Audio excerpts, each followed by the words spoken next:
Okay, so the demo for 2K21 dropped recently, and we saw all the changes that came into it.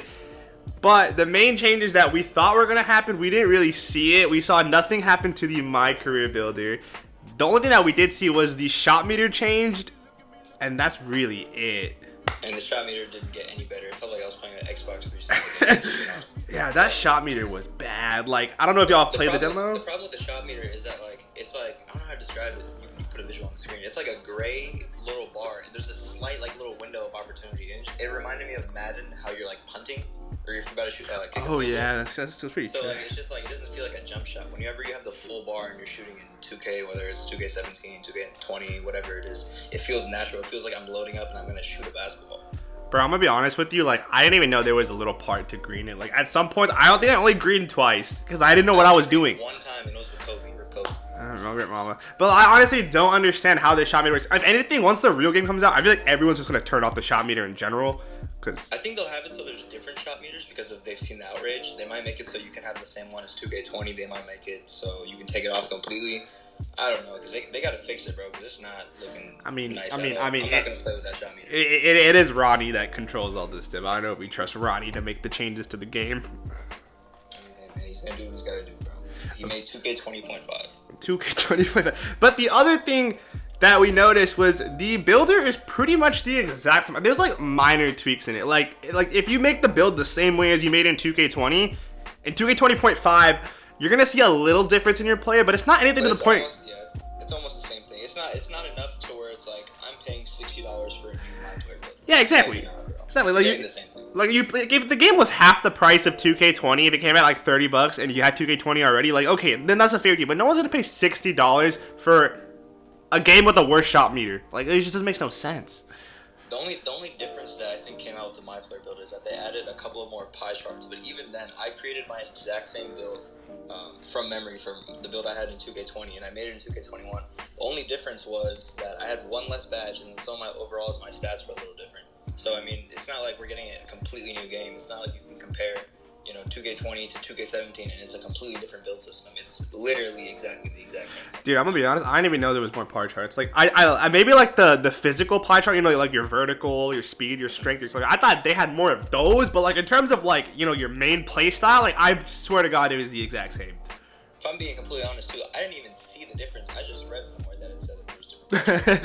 I went down to the straight one, the same one, and made the build that I'm used to making and used to playing with. So it felt like maybe there was 2 or 3 more, but adding 2 or 3 more pie charts doesn't mean you made a new MyPlayer builder. It's the same thing. Exactly. The thing is like, I know we were talking about this before, but like when 2K14 dropped, it dropped when we were moving on from the next gen, from PS3 to PS4 and Xbox 360 to the Xbox. That was actually a big change in terms of the game for next gen, but for current gen, which was PS3 back then, the game was the exact same. So I feel like that's what they're doing for this one, where like when the PS5 comes out, the game's going to be insanely different. And not only that, with the current changes with the next gen and current gen, with COVID and everything going on, I'm sure 2K didn't even put any effort into 2K21 because people just weren't coming to work. So when you put all those factors into it, 2K not having enough people to develop the game, as well as PS5 and consoles in general getting postponed, and they're going to be sold later in the year. And then on top of that, the conversion between the first game that comes out for next gen and current gen, I'm not really expecting much from 2K21 on PS4. Well, I did see on Twitter that they're adding this new like beach thing. Lit. So we can ride Ferris wheels. We can ride Ferris wheels with the boys. I'm paying $60 for a new park. Paying $60 for a different environment. Sunset Beach in 2K17. That's the greatest game of all time. That's exactly what it reminded me. It reminded me of Sunset Beach, but I feel like, okay, instead of now it's the neighborhood, I feel like it's gonna be like in a beach environment where you have like, like the pier, like all that stuff, which is pretty cool. Still not worth $60. Not worth the $60 full price, man. Like if a game, and if there's a new 2K, but I guess Madden has the same issue. Like at this point, like graphics aren't gonna get any better for current gen. Like I feel like this is the best graphics we're gonna get. They're already so realistic. Like how can you make it better? Yeah, and we just uploaded a video recently comparing. You guys should check it out. Yeah, y'all should. And 2K21, and just the gameplay on the PS4 Pro. You look at the demo gameplay, you look at the 2K20 gameplay, and you can kind of tell it's a different game, but you can't necessarily say it's better. Like 2K21 has more sweat, and that's about it. Yeah, I mean, like, I don't know about y'all, but like for me, I would rather a game have different mechanics than just upgrading graphics. Like graphics are cool, but there gets to a point where it's like, unless you look for it, you're not gonna notice a difference. Like between 2K19 and 2K20, if you really look at it, then yeah, you'll see a difference in the graphics. But while you're playing, you don't really feel a difference in the graphics. You feel a difference in the game, but not the actual graphics. Right. And with my team news as well, because I want to cover this, and this is also something of the Mamba edition that we can further expand on. With 2K21, if I have 2K21 on my PlayStation 4, and I have this team, I got Zion, I got Kobe, I got all these players. Apparently, 2K announced, I don't know how they're gonna make this work, but they said that there's a new feature where you can carry over your My Team progress. Oh, really? So if I get the game on PS5, and I think this has something to do with the Mamba edition, and how like stuff transfers over. If I have a team on my team for PS4 and I get a PS5 and I get 2K, it'll transfer over. So I thought that was pretty cool as well. That is cool. But the thing, I also think that's likely because if y'all read the Mamba edition, if you buy Mamba edition for current gen, so PS4, Xbox, you get a free copy of 2K21. Not the Mamba edition, but the regular edition for next gen. So they're really trying to push this like buy next gen narrative, but COVID's happening, like the production's already halted. So I don't understand the whole push to buy next gen when there's not even going to be enough production to give out enough next gen consoles, if that makes sense. And to be honest, buying the PS5, I mean, it's all like fun games right now. I don't even think that many people are gonna buy it just for the simple fact that it's gonna take there's already a scarcity, like you just mentioned, they're not producing enough consoles. But at the same time, like, I don't even know if people are gonna want to buy the whole console just for 2K. Our games coming out for PS5, that's true. Like Call of Duty, Madden's supposed to be pretty different on the next gen. There's the Spider-Man game that's coming out as well. Oh yeah, there's a ton of new games, which I feel like the next gen is gonna, like 2K21 on next gen, I feel like is gonna be like maybe worth the $60. But like, dude, honestly, the only reason people are gonna buy 2K21 is because everyone's gonna get 2K21 just because the parks are gonna be dead in 2K20. Yeah, it's just how it works. People are only gonna buy the game just because it's the newest 2K, and that's what happens when there's no competition. NBA Live, no one's gonna buy NBA Live. Everyone's still gonna get 2K regardless of how bad the game is. That's exactly the point. And it's just like, I mean, honestly, if like the way the game is, if 2K20 still pops in terms of park, hypothetically, right? If it still pops in terms of park servers, I promise you nobody would buy 2K21. It's just not worth it. But since no one's gonna be playing 2K20, the best way to get into a game would be to buy the newest one. Still how they monopolize it, but at the same time, I mean, we all know we're all gonna buy 2K21 regardless. So exactly. We just gotta hope they put out a quality game.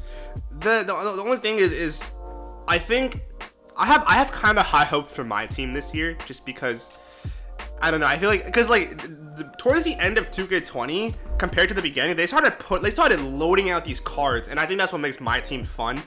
Was when they have cards in it, because that makes the game fresh, right? So I feel like if they continue the pace how they push cards at the end of 2K20 to 2K21, I do think my team's gonna be a little fun.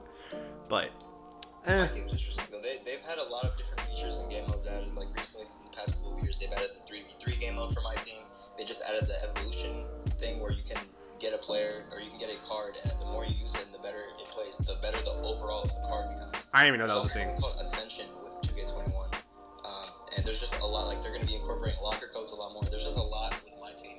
But then again, I feel like majority of players, and maybe that's just us and the way we play the game, I feel like majority of players are really just in it for my career in Park. Yeah, I do think Park is the biggest 2K. Park is probably the biggest asset that 2K has. Exactly. Yeah. But I don't know, and we're still waiting because I don't know if y'all play 2K, but there's always this new meta, I guess, like the new build to make. But I don't know, because if this is the same game, I mean, you're gonna be seeing a ton of shooters, which even with this broken shot mechanic, because the best builds in my opinion in 2K20 are like the playmaking shot creators, the sharpshooting facilitators. I feel like those are the best builds just because they can dunk as well, just like finishers, but finishers can't shoot, and they can do both. So if that's the same meta, that sucks. But I mean, 2K17 was the 7-foot shooters, wasn't it?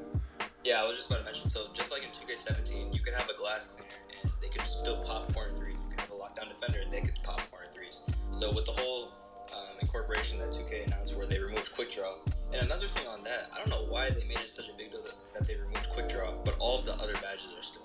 Bro, okay. They made no difference with that. The thing that I do like is the new... Okay, it's not new. They're bringing back the speed jump shot system where you adjust the speed of your jump shot. I think that's a really good idea. So like on that point specifically, I think that the return of stretch bigs might be a big thing. Probably.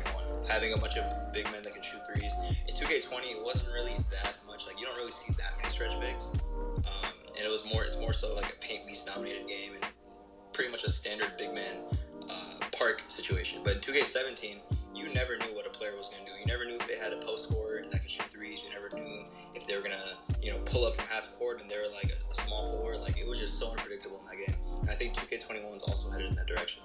I do think, but the thing with 2K, I don't know if it's just me, but I've always made, even when I played 2K14 was the only time I played, I always made shooters in terms of 2K. Like, every single time I made a shooter, just because that's just how I like to play. I was hoping the game is slightly different than 2K20, because I'm not gonna lie, I wasn't really that satisfied with 2K20 this year, or last year. Yeah, no, 2K20 in my opinion I think this is the worst Park 2K I've ever played in my whole life, since 2K14. We still played it a lot, so that's saying, a lot that we have hopes for 2K21 being pretty good. I mean, we just love basketball, though. That's it's just... 2K, we're gonna play 2K regardless, but at least make it a little bit more enjoyable. Like, yeah. 2K17 was. It was like intoxicating to play 2K17. Oh, yeah, dude. 2K17 is that was such a goated game. Like, regardless of the cheesing builds, like, it was just a well-made game. But, we just gotta wait to see what happens with 2K21. It comes out September 4th for PS4 and Xbox One, and I don't know when it comes out for next gen because there's no release for next gen. But it comes out on September 4th for current gen. So we'll see what they do. Maybe they decided, because I know they got back. Like, 2K, the demo was trending on Twitter. So maybe they decide, okay, we gotta change some stuff up. So maybe they change it up, and maybe 2K21 is a completely different game from the demo. I hope it's probably not going to be, but we just gotta wait till September 4th, I guess. Just know that regardless of what happens, we're still gonna make videos playing the game. So stay tuned. The videos are coming out regardless. I'm sure a lot of 2K YouTubers are gonna be dropping videos as well, as far as any 2K game that drops. Oh yeah, videos are gonna be coming out extremely frequently with 2K21, super frequently. So make sure you guys stay tuned, subscribe, have the post notifications so you don't miss a video. We'll have a ton of entertaining content coming out. We promise you guys. And I guess we'll just have to wait and see until September 4th. Yeah, we'll see September 4th how the game is.